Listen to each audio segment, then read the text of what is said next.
सो hi guys, कैसे हो आप सभी लोग। आज जेई मेन का रिजल्ट आया है और काफी अनएक्सपेक्टेड रिजल्ट्स थे। ऑब्वियसली जितने हम लोगों ने सोचे थे, काफी सरप्राइज मिला एस्पिरेंट्स को, लर्नर्स को। So guys, today we have MB sir with us, the twin prodigy Kunal and Kapil. We have Kunal and Kapil, we have Arush, we have Sutarshi, we have Mohit, we have Paras, we have Shaurya. सो अभी दोस्तों हम लोग बात करेंगे like how has been your journey. आप लोग की कैसी जर्नी रही जेई मेन वन के लिए, क्या क्या आप लोग के टारगेट्स थे। And then we'll hop on to the next segment, जहाँ पे एमबी सर से हम लोग क्वेश्चन पूछेंगे कि सर नेक्स्ट अब क्या प्लान है। राइट, तो स्टार्ट करें दोस्तों। यस चलिए। सर। ओके सो सबसे पहले सबको कॉन्ग्रेचुलेशन, हम सभी लोगों की तरफ से, पूरी अन अकेडमी की टीम की तरफ से। इनफैक्ट मैं तो आप लोगों को भी अन अकेडमी की टीम ही मानता हूँ। सो हम सभी के लिए ये कॉन्ग्रेचुलेशन है। सो अभी तक जेई मेन के लिए किस तरह से आप लोगों ने प्रिपरेशन किया था। We can start with Aarush. Yes sir. Sir बता मतलब बेटा। पहले सुतार जी से पूछ लीजिए, मुझे आइडिया मिल जाएगा किस टाइप से मतलब क्या बताना है। चलो बेटा, सुतार तुम बताओ यार। सर सुतारशी जेई बाबा मेंस बताएंगे। के लिए तो वैसे पीवाईक्यूज ही मेनली किए। और जेई मेंस के जो डिलीटेड टॉपिक्स थे वो भी थोड़े बहुत रिवाइज कर लिए ताकि एडवांस का मोमेंटम रहे। और मोस्टली मॉक टेस्ट के थ्रू ही प्रैक्टिस जो हुआ वही हुआ। 27 मॉक टेस्ट दिए मैंने टोटल फुल सिलेबस। और वही जेई मेंस में ज्यादा कुछ करना नहीं होता है, ज्यादा मसल मेमोरी डेवलप करना होता है वही। करेक्ट करेक्ट करेक्ट, ये बिल्कुल एमबी सर की टर्म्स यूज कर रहे हो आप लोग। मतलब मेमोरी। चलो अब आरुष तू बता दे भाई। हाँ। हाँ सर, मतलब वही मतलब पीवाईक्यू तो मैंने बहुत बार कर ही लिए हैं मतलब आज तक। और टेस्ट सर मैंने फुल सिलेबस से 60 to 70 दिए हैं। मेंस के जो प्रीवियस ईयर पेपर है वो मैं दिसंबर से ही देने शुरू कर दिए थे, तो फिर वो हो गए थे अनअकैडमी के टेस्ट मिला के भी। और फिर ठीक है। उसके बाद तो सर मतलब एनसीईआरटी पढ़ी थी लास्ट में मेनली, तो फिर हो गया था उसी से। ओके, बताओ भाई कुणाल, कपिल, तुम लोग का क्या स्ट्रैटेजी था। सर हमने भी अराउंड 35+ टेस्ट दिए थे फुल सिलेबस, जो असली जेईई मेन टेस्ट थे। ठीक है। और फिर बाकी इनऑर्गेनिक की थ्योरी थोड़ी ज्यादा पड़ी थी, मतलब क्योंकि बहुत बुरा ट्रेंड था पहले के क्वेश्चंस का, तो बट इस बार वैसे क्वेश्चंस आए नहीं जिसमें हाँ वैल्यूज पूछी थी वगैरह। हाँ याद तो की थी सर, इस हमने। बार मतलब दिमाग खराब हो गया था सर। मतलब इतने सारे ट्रेंड याद करे थे, मैंने तो बच्चे से मांग मांग के याद करे थे कि उनसे नोट्स मांग लिए थे इनऑर्गेनिक के, अपने तो याद कर ही लिए थे और फिर कुछ भी नहीं आया सर, एक भी ट्रेंड नहीं आया। ये सर ये सारी सेम है। सारी एनसीईआरटी की टेबल से हमने वैल्यूज बना ली थी और उनके ग्राफ बना लिए थे सब एक जगह, पूरी हाँ एनसीईआरटी 11 12 मिला के पर हाँ कोई हाँ। बिल्कुल हाँ याद है हाँ। मुझे, बिल्कुल याद है। अपन डिस्कस भी करते थे कि एनसीईआरटी की सारी टेबल बिल्कुल टिप पर होनी चाहिए। तो और हाँ कुणाल और कपिल इसमें बहुत एक्टिव भी थे, मतलब एनसीईआरटी को लेकर के ये लोग बहुत ज्यादा एक्टिव थे। युवराज भी था जो हाँ। एनसीईआरटी के एक एक लाइन, मतलब आज युवराज अभी मीटिंग में नहीं है। युवराज का भी बहुत वो था, मतलब बहुत अटेंटिव रहा है वो। लेकिन करेक्ट। तो ये तो बात है कि कोई ट्रेंड वगैरह फॉलो तो नहीं हुआ इस बार।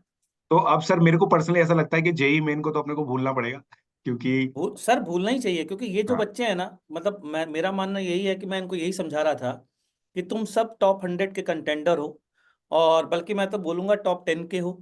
और हाँ, लेकिन यही है कि हमें अपनी कमियों पे ध्यान देना पड़ेगा बहुत ज़्यादा। ठीक है ना, क्योंकि कंपटीशन बहुत टफ है। इसका आइडिया तो लग ही गया होगा थोड़ा थोड़ा। लेकिन एडवांस में का कंपटीशन जो है ना, पढ़ने वाले बच्चों के बीच में ही होता है, बहुत करेक्ट ज़्यादा पढ़ने वाले बच्चों के बीच में। यहाँ के कंपटीशन में वो भी बाजी मार जाते हैं जो नीट स्टाइल में पढ़ते हैं साल भर। करेक्ट। और तुम लोगों ने नीट स्टाइल में तो नहीं पढ़ा है, क्योंकि मैं जानता हूँ। ठीक है, तुम लोगों ने तो भयानक एडवांस स्टाइल से ही पढ़ा है, तो तुम्हारा मेन फोकस और मेन ऑब्जेक्टिव ही एडवांस होना चाहिए। तो करेक्ट। बच्चों, मस्त होकर के एडवांस की तैयारी करनी है हमको। तो सर अब कैसे और कराएंगे अपन एडवांस की तैयारी, थोड़ा सा बताइए। हाय हाय, क्या बात पूछ ली है, मेरी फेवरेट चीज है वैसे ये। क्योंकि यही वो समय होता है जिसमें रैंक पलटी जाती है, मतलब हाँ मेरा यही एक्सपीरियंस रहा है कि इस समय, ये वो समय है जिसमें मैंने रैंक बहुत पलटी है। मतलब 500 वाला मैंने देखा हुआ है, कि मैंने नहीं, बच्चों ने, सॉरी, देखी है मैंने। 50 में 500 रैंक में था, पता चला वो 500 एक्सपेक्ट कर रहा था और वो टॉप 100 में आ गया। इस समय कैसे करेंगे, ये क्वेश्चन का कुछ कुछ मैं एसेंस इसमें बता देता हूँ, बाकी तो डिटेल है बहुत ज़्यादा।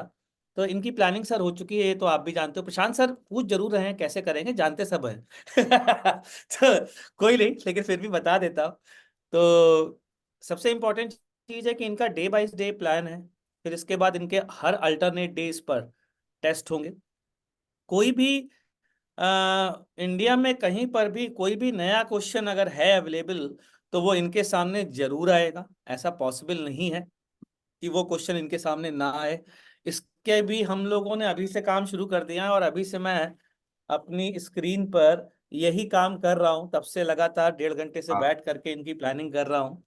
अभी एचओडीज आए थे तो उनसे यही बात की थी कि हम लोग एक लेवल अप जा रहे हैं। मतलब एक लेवल अप जाने का मीनिंग, जो लास्ट ईयर हमने जिस तरीके की प्रिपरेशन की थी, इस साल हम और ज्यादा रिगरस काम करने जा रहे हैं। जैसे कि इस बार इनके वीक पॉइंट को पता करने के लिए हम अपने सारे क्लास टेस्ट, मतलब आप 13 तारीख के बाद हर अल्टरनेट डे पे क्लास टेस्ट जोड़ लीजिए, जे एडवांस तक, तो आप समझ सकते हैं कितने क्लास टेस्ट हो जाएंगे। ठीक है, करेक्ट। सारे क्लास टेस्ट की टैगिंग करवा रहा हूँ अभी से। टैगिंग क्यों करवा रहा हूँ? जब इनके मार्क्स आएंगे ना, तो मैं एक एक्सेल बनवाऊंगा हर बच्चे के 1 to 1। ये मैपिंग होगी कि इसका कौन सा टॉपिक वीक है। उस बच्चे का जो भी टॉपिक वीक है, 1 to 1 उस बच्चे का वो टॉपिक स्ट्रॉन्ग करवाया जाएगा, और मेक श्योर किया जाएगा कि वो टॉपिक उसका इस लायक हो जाए कि एडवांस में क्वेश्चन हो ही जाए। मतलब फुल कॉन्फिडेंस।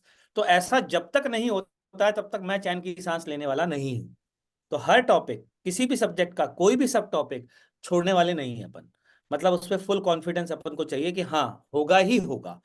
प्लस एनालिसिस चल रही है एडवांस के पेपर्स की। कल कल मैंने शुरू करवाई थी। तो एडवांस के पेपर की एनालिसिस का मतलब ये है कि वही वाली बात, कि ये समझने की कोशिश करना कि पहले क्या अटेम्प्ट करना चाहिए, पहले क्या नहीं करना चाहिए, तो वो सब भी आजमाना है।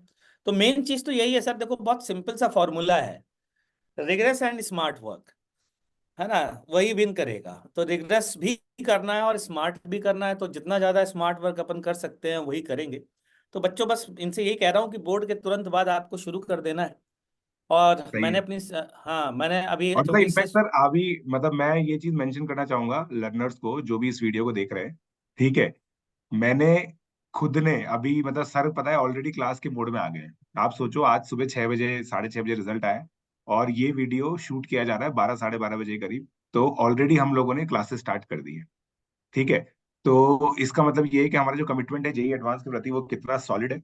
एंड सर मतलब अब आप ये समझ लो कि ये क्लास के बीच में आए हैं प्रशांत सर, मेरी क्लास चल रही एग्जैक्टली है। बिल्कुल। तो सर मेरे हिसाब से है ना, अब ज्यादा मैं आपका टाइम वेस्ट नहीं करूंगा। आप पढ़ा रहे हैं बच्चों को अच्छे से। जी ठीक है सर, जी जी तो मैं अब जी। यहाँ से कल्टी मारता हूँ फटाफट। All the best to all the बिल्कुल। लर्नर्स।